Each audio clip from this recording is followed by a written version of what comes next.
Boa noite, queridos irmãos, que a graça e a paz de Deus esteja com vocês. Estamos iniciando mais um momento de estudo bíblico. Desejo que Deus possa falar ao teu coração, desejo que você se sinta abençoado e abraçado pelo amor de Deus e que você possa aprender com aquilo que Deus tem preparado para nós nesse dia de hoje. Nós estamos nos aproximando do fim dessa série de estudo das cartas enviadas às igrejas da Ásia Menor. Hoje vamos falar sobre a carta enviada à igreja de Filadélfia. Junto com Esmirna, Filadélfia é uma das comunidades que não recebeu palavras negativas de Jesus. Jesus não tem condenações para essa comunidade. A cidade de Filadélfia foi fundada por volta do ano 200 a.C. e ficava numa região muito fértil, possibilitando assim uma prosperidade para o seu povo. Mas no ano 17 depois de Cristo, a cidade sofreu um grande terremoto. A região é uma região que constantemente dava pequenos terremotos e no ano 17 depois de Cristo, um grande terremoto destruiu a cidade, fazendo com que o povo tivesse que viver fora dos limites da cidade e alguns deles se abrigavam em tendas. Filadélfia também se destacava pelo grande número de templos e festividades religiosas que aconteciam na cidade. O nome Filadélfia significa amor fraternal, amor entre irmãos, e a cidade recebeu esse nome por causa da lealdade de Átalo ao seu irmão Eumenes, que foi o fundador da cidade de Filadélfia. Então eu quero convidar a cada um a gente ler o texto de Apocalipse, capítulo 3, versículos 7 até o 13, que você possa acompanhar a leitura. Se tiver com a tua Bíblia, abra o texto e vamos ler então Apocalipse, capítulo 3, versículos 7 até o 13. Ao anjo da igreja em Filadélfia escreva: essas são as palavras daquele que é santo e verdadeiro, que tem a chave de Davi. O que ele abre, ninguém pode fechar, e o que ele fecha, ninguém pode abrir. Conheço as suas obras. Eis que coloquei diante de você uma porta aberta que ninguém pode fechar. Sei que você tem pouca força, mas guardou a minha palavra e não negou o meu nome.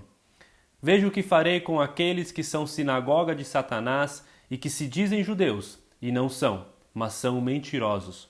Farei que se prostrem aos seus pés e reconheçam que eu o amei. Visto que você guardou a minha palavra de exortação à perseverança, eu também o guardarei da hora da provação que está para vir sobre todo o mundo, para pôr à prova os que habitam na terra. Venho em breve. Retenha o que você tem para que ninguém tome a sua coroa. Farei do vencedor uma coluna no santuário do meu Deus, e dali ele jamais sairá. Escreverei nele o nome do meu Deus e o nome da cidade do meu Deus, a nova Jerusalém, que desce dos céus da parte de Deus. E também escreverei nele o meu novo nome. Aquele que tem ouvidos, ouça o que o Espírito diz às igrejas. Como eu disse, Filadélfia ficava numa região muito fértil. E isso era uma porta aberta para a prosperidade, para que a cidade fosse rica. Como nós já vimos nas outras cartas, as cidades eram muito idólatras. E se declarar cristão dentro desse contexto automaticamente fechava portas. Cristo está dizendo que coloca diante dessa comunidade uma porta aberta que ninguém pode fechar. Mesmo que na sociedade as pessoas poderiam bater a porta na cara dos cristãos, e isso realmente acontecia, Cristo os encoraja dizendo que o caminho é esse. E ele daria essa porta aberta, que não traria apenas a prosperidade financeira, o vínculo social, mas levaria a riqueza espiritual, que possibilitava a eles, mesmo em uma cidade cheia de templos pagãos, guardarem a palavra e não negarem o nome de Cristo. Uma outra situação que existia dentro da comunidade de Filadélfia era a oposição dos judeus aos cristãos gentios. Eles tinham grande dificuldade em aceitar que os gentios pudessem fazer parte do povo de Deus. Eles não aceitavam que Deus recebesse aqueles que não eram descendentes de Abraão. Dessa forma, muitas vezes as portas eram fechadas a essas pessoas. E nesse contexto, Cristo diz que havia posto uma porta aberta que ninguém seria capaz de fechar. Devemos entender também que essa porta aberta flui para os dois lados. Para aqueles que estão dentro, é uma oportunidade de sair para evangelizar, para anunciar o Evangelho.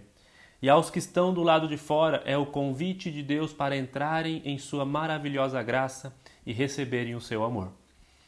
A boa notícia é que essa porta continua aberta para nós hoje e que ela ainda funciona nessas duas direções.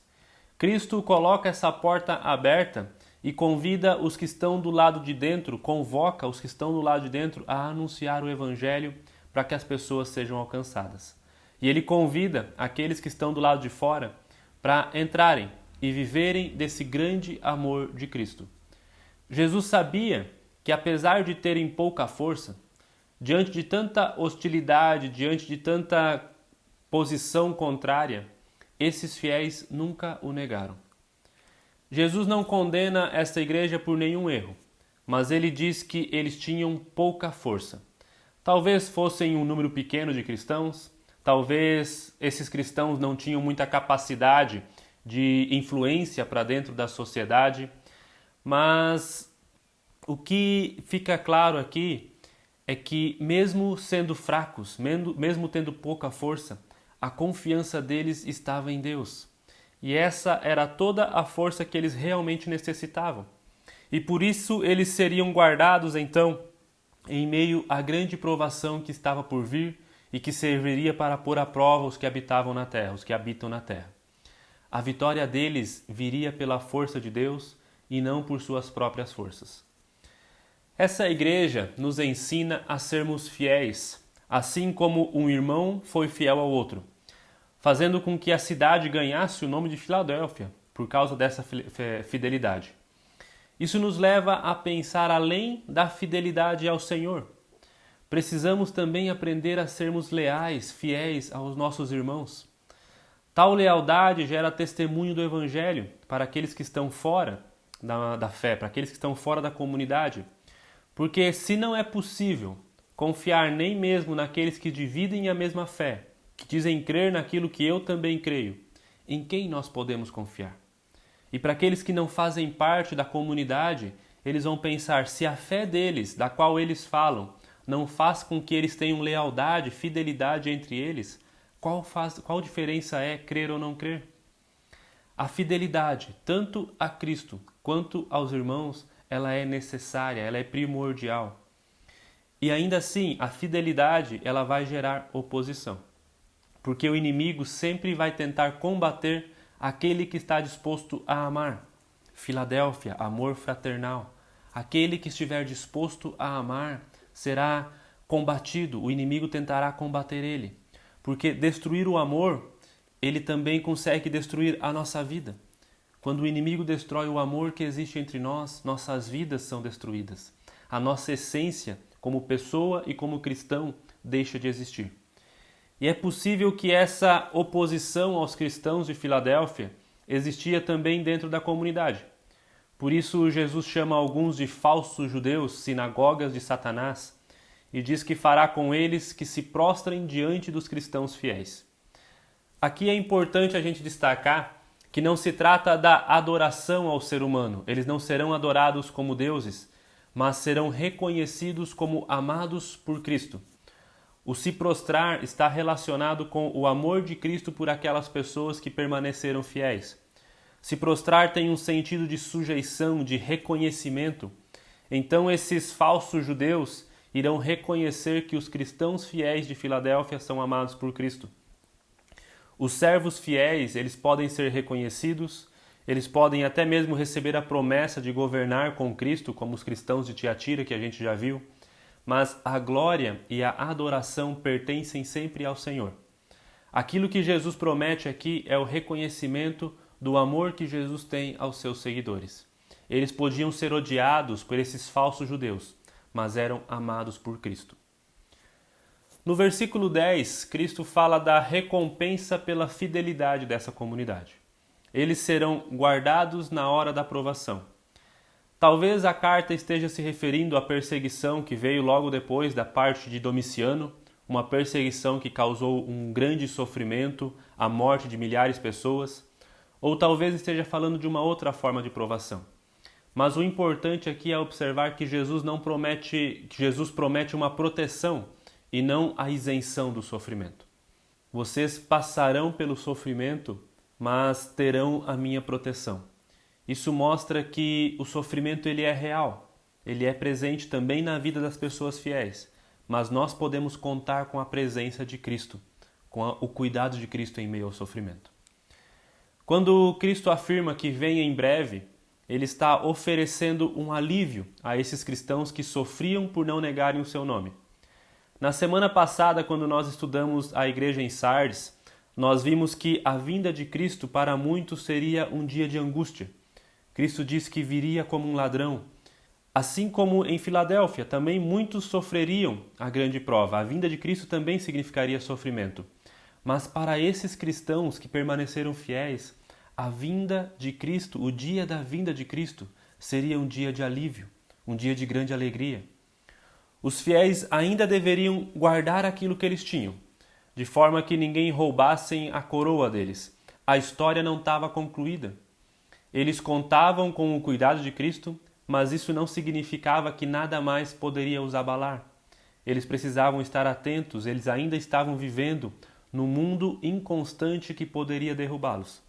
Então era necessário estar atento, guardar, permanecer, perseverança.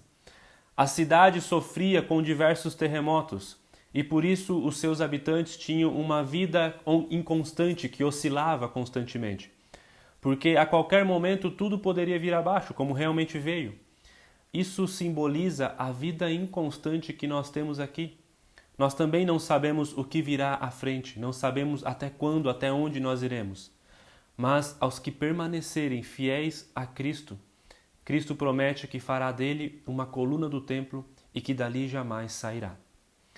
Em contraste com essa cidade oscilante, essa cidade que não tinha uma constância, uma vida inconstante, os fiéis em Cristo passarão a ser símbolo de estabilidade. Farão parte da edificação do templo de Deus e nada poderá os abalar. As colunas da cidade ruíram diante de um forte terremoto, mas as colunas do verdadeiro templo jamais serão destruídas. Elas não são feitas de pedra, mas são colunas vivas e fortificadas por Cristo. Um outro contraste interessante na promessa que eles recebem de Cristo tem a ver com a ligação com o nome da cidade. Ao longo da história, Filadélfia mudou de nome algumas vezes. Ela sempre foi conhecida como a cidade de Filadélfia, mas oficialmente ela teve nomes diferentes.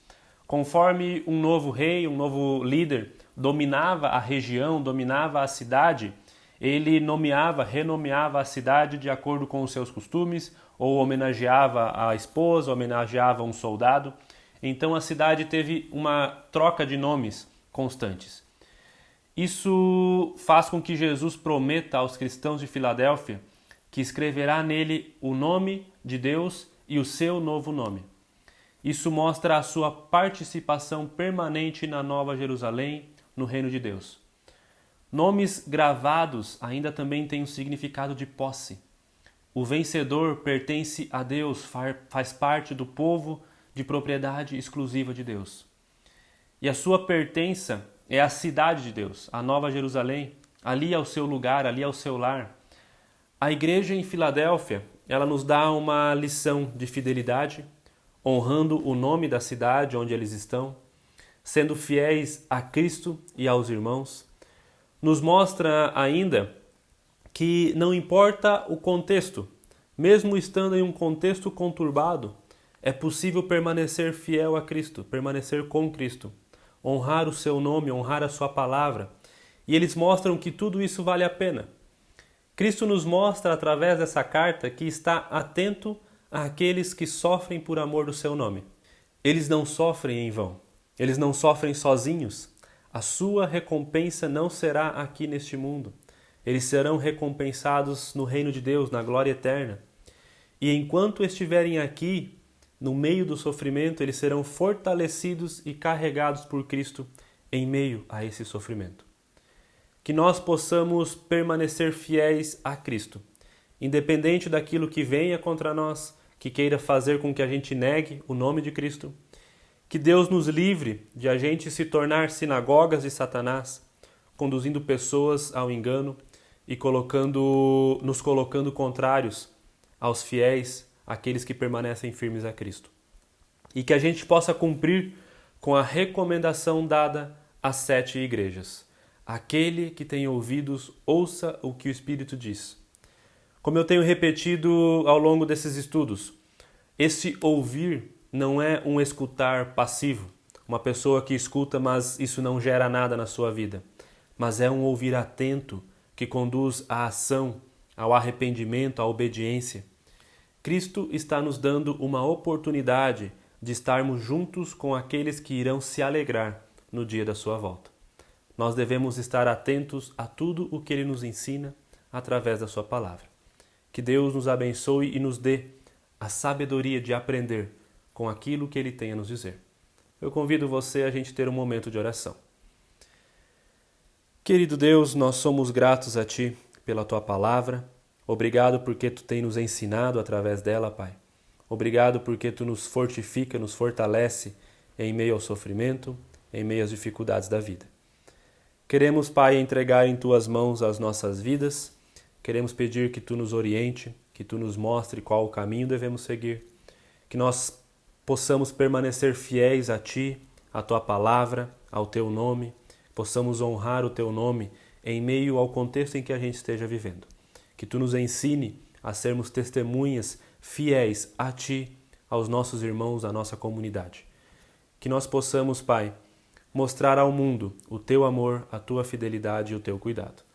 Nós pedimos isso confiando no Teu amor, na Tua graça e na Tua misericórdia. Em nome de Jesus Cristo. Amém. Queridos, desejo a cada um de vocês uma abençoada noite. Desejo que Deus possa continuar falando ao teu coração, que essa palavra possa gerar transformação na tua vida. Que o Espírito permaneça contigo, ensinando aquilo que Ele deseja que nós saibamos. Um forte abraço, até semana que vem com o último estudo dessa série de cartas enviadas às igrejas da Ásia Menor. Um forte abraço, até mais.